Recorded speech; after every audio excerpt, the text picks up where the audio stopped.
बोल रहा तो भाई साहब मैं तो सारी एनजीओ को अपील कर दूंगा कि पहले देखिए कि आप लोगों की सेवा कर रहे हो और आपका क्या हाल हो रहा है, ये आप चल के हमारे साथ देखिए। इन तारों का कोई फायदा नहीं है, ये तार लगी है, इसके आगे तार लगी है, गांधीनगर पूरा सीज किया हुआ है, पर गाड़ियां बीच बीच में से गलियों में से जा रही हैं। अगर गाड़ियों में चलना ही है, जाना ही है, तो तार का क्या फायदा है, उस तार का उस बंद करने का क्या फायदा है। अगर हमें पता है कि इस गली में से निकल के दूसरी गली में हम पहुंच जाएंगे, मेन रोड में पहुंच जाएंगे, फिर मुझे ये बताओ कि उस तार का क्या फायदा, उस तार का। आप देख रहे हैं वीओपी न्यूज, जनता को रखे सबसे आगे। कॉन्फ्रेंस है आज की ये जो प्रेस कॉन्फ्रेंस है, ये जो आप सब जानते हैं कि इस समय जो कोरोना महामारी का ये जो इस टाइम तांडव चल रहा है, उसके मद्देनजर रखते हुए जो एडमिनिस्ट्रेशन की कमी है, ये उसके लिए हमने ये प्रेस कॉन्फ्रेंस रखी है। क्योंकि आप सब जानते हैं कि एनजीओ पिछले कई समय से बखूबी यहाँ पे अपना काम कर रही हैं, पर अफसोस इस चीज का है कि जो एडमिनिस्ट्रेशन की तरफ से हमें रुकावटें आ रही हैं, हमें मजबूरन आज 1 महीने के बाद हार के आज प्रेस कॉन्फ्रेंस, प्रेस का सहारा लेना पड़ा, क्योंकि हमें कुछ दिक्कतें आ रही हैं, जो कि मैं अभी आपको बताऊंगा कि हर जगह पे तार लगाई गई है, बट उस तार का, मैं शरेआम ये चीज बोलना चाहता हूँ, उस तार का कोई फल नहीं है। क्योंकि पुलिस वाले वहां पे खुद बोलते हैं कि यहां से निकल के इस गली में चले जाओ। अरे भाई, अगर आपने उस गली में बेचना है तो फिर इस तार का लगाने का क्या फायदा है। वो तार लगी है, उस तार के 50 मीटर के पास केमिस्ट शॉप है। अब मेडिकल इमरजेंसी आपने खोल के रखी है, जिस बंदे ने यहां से 50 मीटर दूर जाना है, उसको आप घुमा के 1 किलोमीटर लेके आओगे, वो बंदे को हरासमेंट किया जा रहा है, वो बंदा सफर हो रहा है। पेट्रोल पंप के पास प्रीतनगर में तार लगी है, वहां पे पुलिस ऑफिसर बैठे हैं।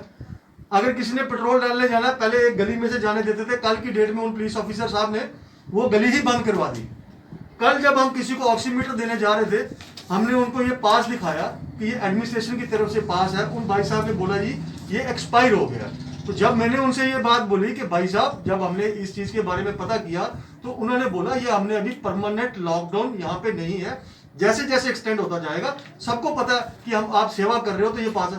कहता जी हमने आपको नहीं बोला कि आप अपने घरों में से आके सेवा कीजिए, ये कौन सा सवाल है। फिर उसके बाद जब हम उनको गांधीनगर एसएचओ साहब का पास दिखाते हैं, वो ये भी नहीं मानते। अगर उन्होंने ये पास मानने ही नहीं है तो फिर किस लिए दिए हैं। अगर मैं ये चीज आपको दावे के साथ बोल देता हूं, अगर जम्मू कश्मीर को छोड़ के पूरी देश की मैं बात कर देता हूं, अगर एनजीओ काम ना करें तो एडमिनिस्ट्रेशन की इतनी हिम्मत नहीं है वो अकेले अपने दम पे ये पूरा जो कोरोना महामारी पड़ी है इसको संभाल सके। आप लोग सब जानते हो हॉस्पिटल्स में क्या हो रहा है, हम आप ही लोगों के मीडिया चैनल के राही देखते हैं कि कैसे कैसे वहां पे क्या हो रहा है। अगर हॉस्पिटल में से कोई नेगेटिव हो रहा है, डॉक्टर साहब कह रहे हैं जी आप सिलेंडर का इंतजाम करो, हॉस्पिटल में सिलेंडर का इंतजाम करो। हम लोग अपना फर्ज निभा रहे हैं, पर हमें परेशानियां आ रही है। मैं आपके चैनल के राही जितने भी हमारे एनजीओ काम करते हैं, मैं उनके आगे भी ये दरख्वास्त करना चाहूंगा कि अगर आपको कोई प्रॉब्लम आ रही है तो प्लीज इसकी आवाज उठाएं। हमें आ रही है, इन पासिस को नहीं माना जा रहा, हमारी यूनिफॉर्म को नहीं माना जा रहा, हमारे आई कार्ड्स को नहीं माना जा रहा, तो फिर बताएं हम क्या करें।